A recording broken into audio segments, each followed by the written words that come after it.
The three languages every Christian speaks.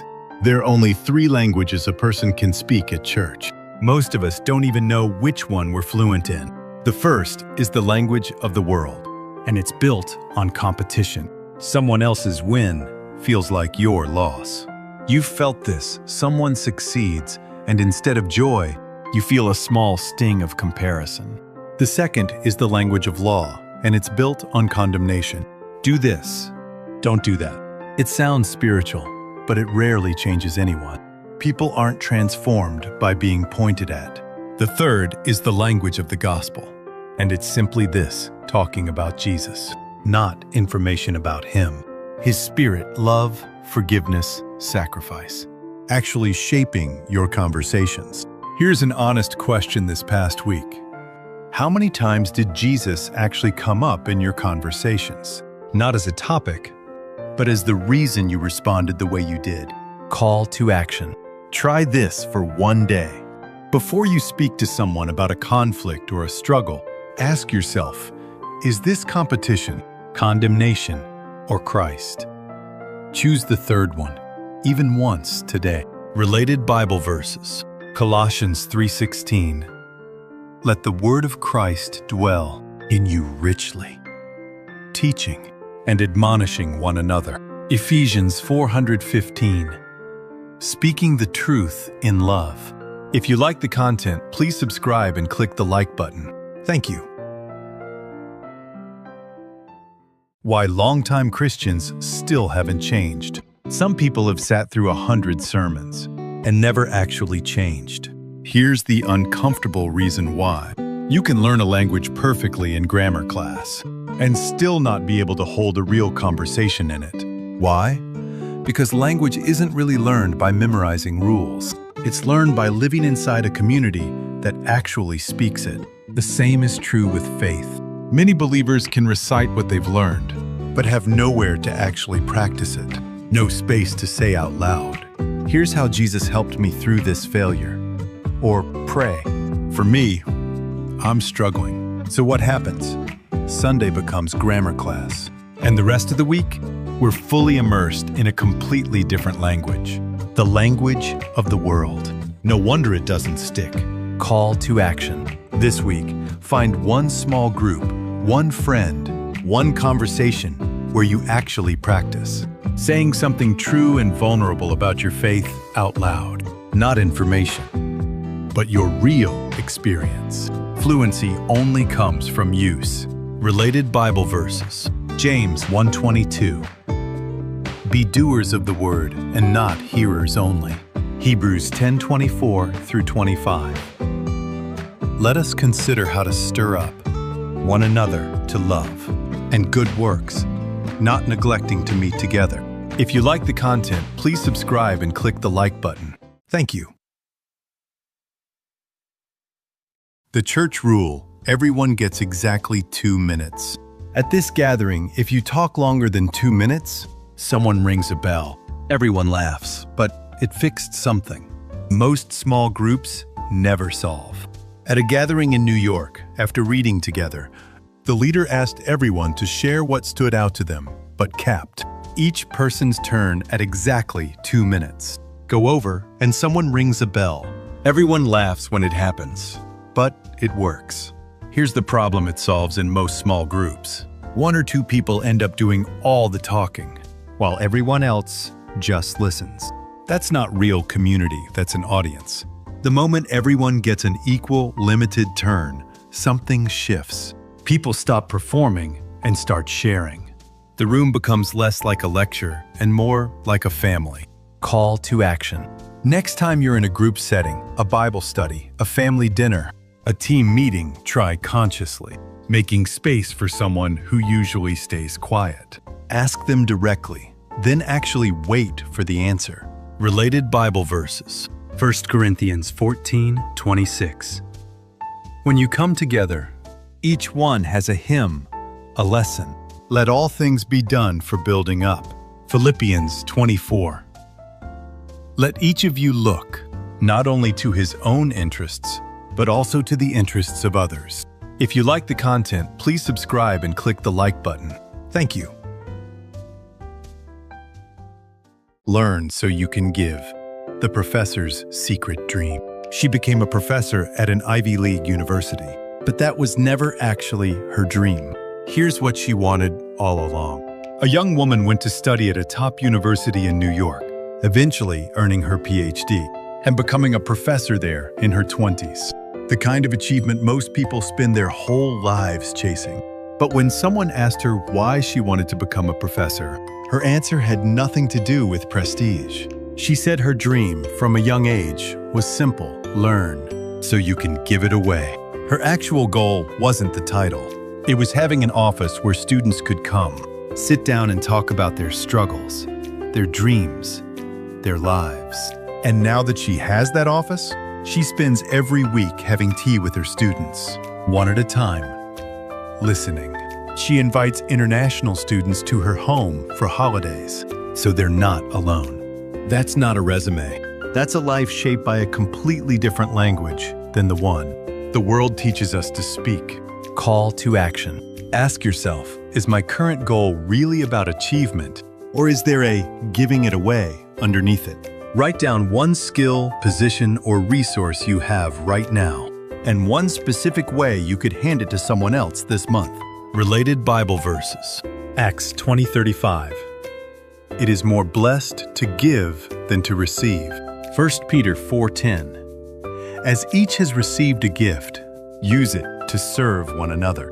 If you like the content, please subscribe and click the like button. Thank you. Why I talk about my mother's funeral so much. People noticed the pastor kept bringing up his mother's funeral, week after week. Here's the real reason, and it's not what you'd think. When his mother passed away, he asked the church not to make a big announcement about it. Just one line in the bulletin, nothing more. Every church member's loss deserved the same treatment. He didn't want special attention. But afterward, he kept referencing the funeral in his sermons. And someone eventually asked why. His answer, it wasn't about honoring his mother. The funeral was one of the hardest experiences of his life. And in the middle of that grief, God did things he still can't fully explain. Genuinely surprising, undeniable moments of grace. So when he tells that story, he's not talking about his mother at all. He's talking about the God who showed up in his worst week. That's the difference between telling your story and telling God's story through your story. Call to action. Think of your hardest recent season. Instead of only telling people what happened to you, try telling them what God did in the middle of it. Even something small. Practice saying it out loud to one person this week. Related Bible verses. 2 Corinthians 14. God comforts us in all our affliction, so that we may be able to comfort those with the comfort we ourselves have received. Psalm 34:18. The Lord is near to the brokenhearted. If you like the content, please subscribe and click the like button. Thank you. The most dangerous phrase in church. I love this church, but... Almost every toxic comment in church starts with the same 4 words. I love this church. Here's why that phrase should make you suspicious, even of yourself. A specialist who studies how cults infiltrate churches revealed their #1 tactic, criticism disguised as love. Someone quietly asks, do you really think one verse a week is enough? Or, I don't know why, but I just don't feel right about the new pastor. It sounds harmless, even caring, but it plants a seed of doubt in someone who is already quietly unsure. And once one person says it out loud, others feel permission to agree. Here's the tell: real love speaks directly and prays. Criticism that only exists in hallway. Conversations and side comments dressed up as concern isn't love. It's division wearing a disguise. Call to action. Next time you catch yourself starting a sentence with, I love this church person, but stop. Ask, am I about to pray about this? Or just complain about it to someone who can't fix it? Choose to say it directly to the person who can, or say it to God first. Related Bible verses. Ephesians 4:14 through 15. No longer tossed to and fro, but speaking the truth in love. Proverbs 16:28. A whisperer separates close friends. If you like the content, please subscribe and click the like button. Thank you. How infiltrators actually divide a church. A cult specialist gave one warning to every pastor in the room. If you have a group of 10 people, assume someone in that room doesn't belong to the faith you think you're sharing. That's a heavy thing to hear. It's tempting to respond with suspicion. Start scanning every new face, Wondering who's really there for the wrong reasons. But here's the surprising redirect. The real defense was never suspicion, it's substance. Groups get infiltrated and divided when there's nothing solid there to infiltrate. No real vulnerability, no real prayer, no real love in the room. Criticism and doubt only take root in a hollow space. So the answer isn't building higher walls of suspicion. It's building a room so full of honesty, forgiveness, and genuine care that division simply has nowhere to grip. You don't out-strategize infiltration. You out-love it. Call to action. Instead of becoming more guarded this week, become more genuine. Share one real struggle in your small group, instead of staying safely surface level. Authenticity is a stronger defense than suspicion. Related Bible verses. Ephesians 4:16. The whole body, joined and held together, builds itself up in love. 1 John 4:18. Perfect love casts out fear. If you like the content, please subscribe and click the like button. Thank you. Old people will dream dreams. There's a prophecy that says old people will dream dreams, and young people will see visions. One pastor says, we've got the order backwards. We usually think of dreaming big as a young person's job, and older people as the ones who've already arrived, done, dreaming, just watching from the sidelines. But an ancient prophecy quoted in the book of Acts says the opposite in the last days.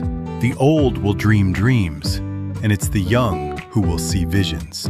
Meaning, the young generation watches the older generation still dreaming, and it ignites something in them. Think about what that actually means. Elders who are still hopeful, still growing, still pursuing something bigger than comfort. That's what awakens vision in the generation watching them. Not retirement of the spirit, continued dreaming at every age. Call to action. If you're older, write down one thing you're still dreaming about, not behind you, but ahead of you, and say it out loud to someone younger this week. If you're younger, ask an older person in your life what they're still hoping for. You might be surprised. Related Bible verses. Acts 2:17. Your old men shall dream dreams. Your young men shall see visions. Joel 2:28, the same prophecy, spoken centuries earlier through the prophet Joel. If you like the content, please subscribe and click the like button. Thank you. The pastor who prayed, God, make me talk less.